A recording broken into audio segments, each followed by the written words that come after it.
మనకు అర్థమవుతుంది కదా సతీష్ గారు. రైట్. కిరణ్ గారు ఏం చెప్తారు? టీడీపీ వాళ్ళు కొంతమంది నేతలు నాయకులు కలిసి బ్లాక్ మార్కెట్కి తరలించి ఇదంతా సృష్టిస్తున్నారని చెప్తున్నారు. సార్ ఇప్పుడు వాళ్ళు చేసిన పనే మేము చేశామనేటువంటి ఆలోచనలో ఉన్నారు. వాళ్ళు గతంలో చేసినటువంటి పనులు మేము చేయట్లేదు, మేము చేయం కూడా. వాళ్ళు చేసిన పని మేము ఎందుకు చేస్తాం? మేము రైతులకు సంబంధించిన అనేకమైనటువంటి అంశాల్లో వారికి అండగా నిలబడతా ఉన్నాం. ఇప్పుడు చంద్రబాబు గారు దీని పరిపాలనలో 68 లక్షల టన్నుల ధాన్యాన్ని కొనుగోలు చేసి 18,000 కోట్ల రూపాయలు 24 గంటల్లో జమ చేశాం. వాళ్ళు 1,670 కోట్ల రూపాయలు బాకీలు పెట్టారు. కానీ రైతులకి గిట్టుబాటు ధర కానీ లేదు, వారికి సంబంధించిన అంశాల్లో ఎక్కడా కూడా మేము వెనకడుగు వేసేటువంటి పరిస్థితి లేదు. ఇవాళ అచ్చెన్నాయుడు గారు పనికిరారంట వ్యవసాయ శాఖ మంత్రిగా. జగన్మోహన్ రెడ్డి గారు వెళ్తారో అడగండి. కనీసం ఎమ్మెల్యేగా ఉండి అసెంబ్లీకి రాకుండా. ఇప్పుడు ఇటువంటి సమస్యలు ఏదున్నా కానీ సహజంగా ఏ రాజకీయ పార్టీ అయినా అసెంబ్లీ వేదికగా వాటి గురించి ప్రస్తావన చేసేటువంటి సంప్రదాయం ఎవరైనా చేస్తారు, ఏ రాజకీయ పార్టీ అయినా, ఏ రాష్ట్రంలో అయినా సరే. ఇప్పుడు రైతుల పోరు కాదు ఇది, వీళ్ళు చేస్తున్నది రైతులపై పోరు. ఎందుకంటే ఇప్పుడు ఆల్రెడీ రైతులకు కావాల్సినటువంటి యూరియా అన్ని కూడా అందుబాటులోకి తీసుకొస్తా ఉన్నాం. ఎక్కడైతే డిమాండ్ ఎక్కువగా ఉందో వారికి లేని దగ్గర మళ్ళీ ఆర్డర్ పెట్టాము, వస్తున్నాయి రకరకాల. ఇప్పుడు ఒక్కటి సార్, మా చిత్తశుద్ధిని శంకించేటువంటి నైతిక అర్హత వైఎస్ఆర్ కాంగ్రెస్ పార్టీకి లేదు.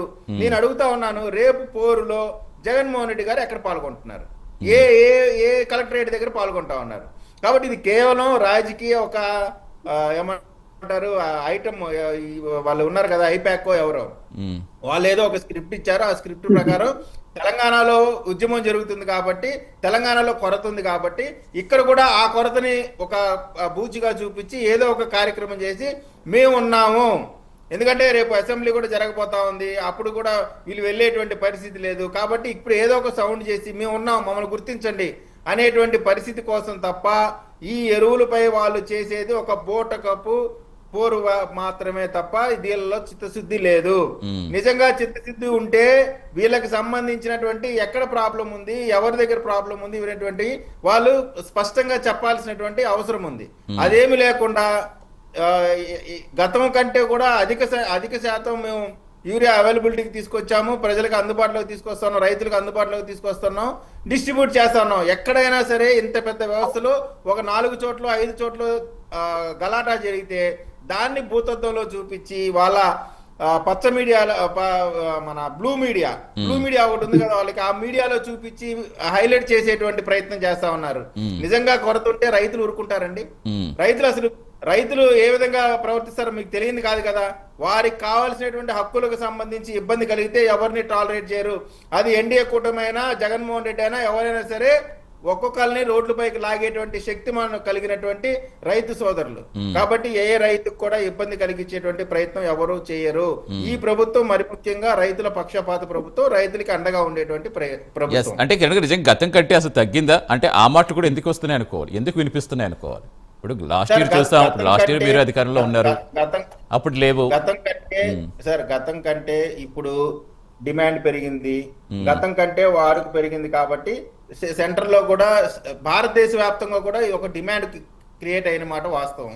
ఆ డిమాండ్ కి తగ్గ పరిస్థితిలో రాలేనటువంటి పరిస్థితి వచ్చిన వారికి ఉన్న వాటి అన్నిటికంటే కూడా అత్యధికంగా మేము చేస్తున్నాం. గత ప్రభుత్వం కంటే ఎక్కువ టన్నుల యూరియా డిస్ట్రిబ్యూట్ చేశాం కదా. సతీష్ గారు చెప్పేది అసంబద్ధమైనటువంటి విషయం. ఇక్కడ కిరణ్ గారు గమనించుకోవాలి, గత సంవత్సరం ఎందుకు చేశారు? ఒక్క నిమిషం కిరణ్ గారు అడగండి, గమనించాలి. రామారావు గారు అడగండి, ఏదో అడుగుదాం ఒకసారి. కిరణ్ గారు ఒక్క నిమిషం, ఆయన ఏదో అడుగుతారంటే చెప్తారు. మేము కాదన్నా, కానీ ఇక్కడ 200 కోట్ల రూపాయల దాకా అక్రమ దందా జరిగింది అనేది ఒక అంచనాకు వచ్చేసారు. ఇలా రైతులు ఎందుకు రోడ్డు మీద రారంటారు? రైతులు అంతా కూడా వచ్చి వైఎస్ఆర్ కాంగ్రెస్ పార్టీ రైతు విభాగం నాయకుల్ని సంప్రదించినటువంటి మీదటే మేము దాదాపు మీకు 10 రోజులు గడువిచ్చామండి. 10 రోజుల క్రితమే ప్రకటించాం. ఖచ్చితంగా ఈ యొక్క ఎరువులకు కనుక మీరు సరి చేసుకోకపోతే మేము ఖచ్చితంగా ప్రొటెక్ట్ చేస్తాం. మీ యొక్క చర్యలను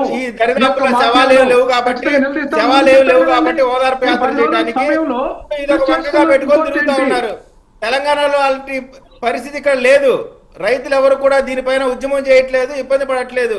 వారికి కావాల్సినటువంటి ఇదే యూరియాను రాంగండి అందుబాటులో మీరు పెట్టాము. మేనియాలో ఉన్నారు. అవసరమైతే ఇవాళ అచ్చెన్నాయుడు గారు క్లియర్ గా చెప్పారు, ప్రతి ఒక్కరికి అందుబాటులో పెడతాం, అవసరమైతే ఇంటికి తీసుకెళ్లి ఇస్తామని చెప్తా ఉన్నారు. ఇక్కడ సమస్య లేని దగ్గర సమస్యలు గమనించట్లేదు. ఏదో రాజకీయ ఖచ్చితంగా మార్కెట్ లో యూరియా కొరత ఉంది, ఫెర్టిలైజర్స్ కొరత ఉంది, వ్యవసాయ పనులు ఇప్పుడు సాగుతుంటే 3 నెలల క్రితమే గోడౌన్లో దాచుకున్నది వాస్తవం కాదా?